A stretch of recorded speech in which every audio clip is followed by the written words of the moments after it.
인간의 불완전성은 인간이 다른 사람들과 함께 살아가는 이유가 되기도 해요. 유한한 존재로서 인간은 홀로 살아갈 경우 거의 기초적인 의식주를 해결하기에 급급합니다. 산속에서 살아가는 자연인들, 우리 TV에서 가끔 나오죠. 그분들의 삶을 상상해 보면 됩니다. 거의 생존 수준 부근에 머물러 있는 걸 알 수 있어요. 사람들은 다른 사람들과 함께 살아갈 때 훨씬 크고 많은 행복을 누릴 수가 있어요. 지금 우리가 누리고 있는 대부분의 재화와 서비스는 혼자 살아갈 때는 상상할 수 없는 것들이 한번 볼까요? 컴퓨터, 인터넷망, 비행기, 암치료, 부러진 다리를 수술받는 것, 그 밖에 수많은 양념이 들어가 있는 맛있는 음식, 화려한 옷, 쾌적한 주택, 즐거운 오락거리, 안전한 의료 서비스, 신속한 운송수단, 지하철, 편리한 통신 서비스, 다채로운 교육 서비스, 이것들이 혼자 살 때 가능할까요? 이런 거예요. 그래서 사람들은 같이 모여 산다 이렇게 보면 됩니다. 사회 속에서 인간이 누리는 이렇게 많은 재화 서비스를 누리는 원리는 분업이에요. 함께 살면서 일을 나누기 때문에 가능한 거죠. 생산 체제를 고도화했다라는 거예요. 사람들이 분업하면서 자기 업무만 집중하면 돼요. 그러니까 업무가 단순화될 수 있고요. 그런 의미에서 볼 때 대규모 생산도 가능해요. 분업을 통해서 또 전문성도 높아진다고요. 또 게다가 사람들이 한쪽 업무를 할 때 자기 적성에 맞는 업무를 고르게 되죠. 그런 의미에서 볼 때 자기 소질에 따라서 일의 업무의 효율을 훨씬 더 향상시킬 수 있게 되죠. 그런 의미에서 노동 생산성이 비약적으로 증대하게 되고요.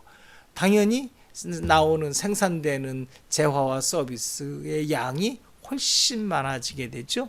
그걸 서로 나눠 갖는다 이런 뜻이 된단 말이에요. 자, 사람들이 이제 같이 모여 사는 게 분업이라고 하는 혜택이기 때문에 같이 모여 산다는 게 어떤 기본적인 생각이에요. 이 즈음에서 사회가 먼저냐, 개인이 먼저라는 질문에 이제 답할 수 있게 되죠. 역사적으로 종종 독재자들은 사회를 우선시했어요. 또 사회비종교에서 주로 결혼 교황도 있었죠. 전체가 우선이다 이런 거죠. 그래야지 평화롭니까 그런 걸 강조하는데요. 그런 평화 조금 위험한 평화 중에 하나예요. 아무튼 사회를 우선시하는 가치관이 세상을 휩쓸기도 해요. 결론부터 얘기하는데 개인이 우선입니다. 근데 사회를 우선시하는 어떤 사회가 먼저다라는 생각 속에는 여러 가지 이론 중에 있는데 가장 간단한 이론이 이거죠. 인간은 자웅이체 생식으로 번식하는 동물이니까 그런 의미에서 볼 때 이미 벌써 사회적일 수밖에 없는 거 아니냐라고 하는 생각이에요. 그런데 자웅이체 동물이라고 해서 다 사회적인 거 아니에요. 아이를 낳고 나서는 바로 개별적으로 흩어지는 동물들이 많아요. 자웅이체 동물이 많아요. 그런 면에서 볼 때 자웅이체라고 해가지고 암컷 수컷이 따로 몸이 따로 있다는 뜻이에요. 자웅이체는 반드시 사회 속에서만 생존하는 건 아니에요. 그렇다면은 인간은 혼자 살 수 있어요. 그런데 함께 모여 사는 이유가 있다면 같이 모여 사니까 훨씬 더 풍요롭게 살 수 있다는 게 이유가 된단 말이에요. 그런 데서 볼 때 사회가 개인보다 먼저이고 개인이 나중에 태어나서 그 사회의 부속품이 된다든지 또 사회가 유기체로서 작동하고 개인은 거기에 한 지체로서 끼어 있어서 전체 유기체에 이바지해야 된다든지 또는 개인이 사회에 종속되어 있다라는 이론 같은 거는 별로 바람직하지 않아요. 개인이 우선이고 개인들이 필요해서 사회를 만들었고 그런 의미에서 사회에는 질서가 생겼고 개인이 주체가 돼서 그 질서를 준수한다. 서로 존중해가면서 존중한다.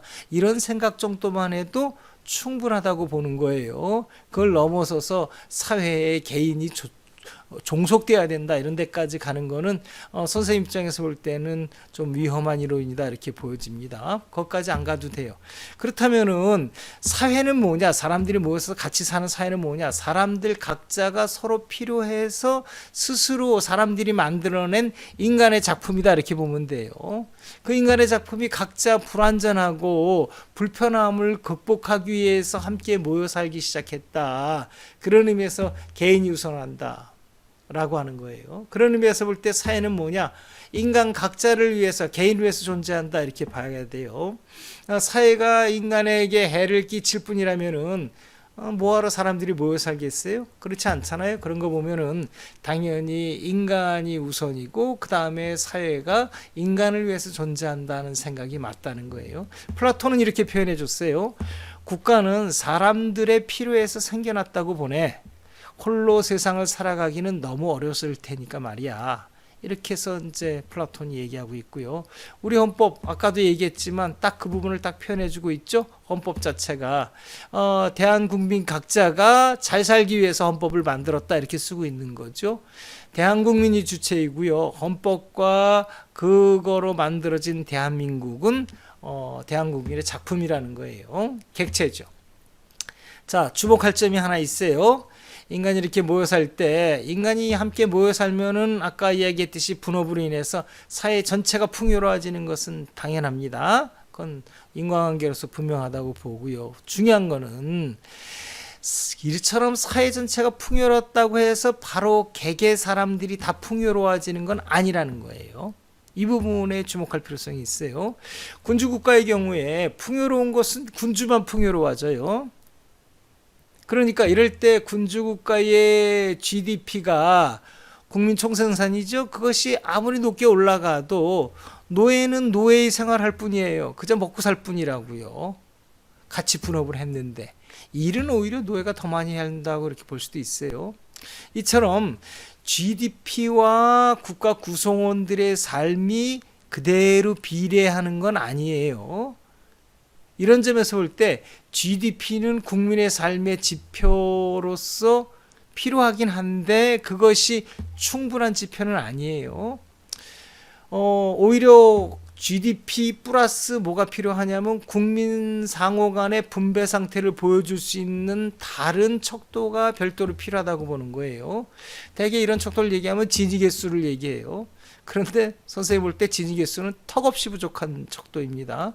우리는 더 좋은 척도를 손쉽게 얼마든지 만들어낼 수 있어요. 그런데 왜 우리 사회는 GDP만 얘기하고 가끔씩 진위 개수 정도만 얘기할까? 이런 것들이 이제 우리 사회가 고쳐나갈 부분이에요. 우리 헌법은 분명하게 쓰고 있습니다. 우리들과 우리 자손들 모두의 안전과 자유의 행복을 위해서 우리가 헌법을 만들었고 대한민국을 만들었다라고 하는 거죠. 그 부분을 우리가 같이 공유하고 있어야 돼요. 물론 주체로서요.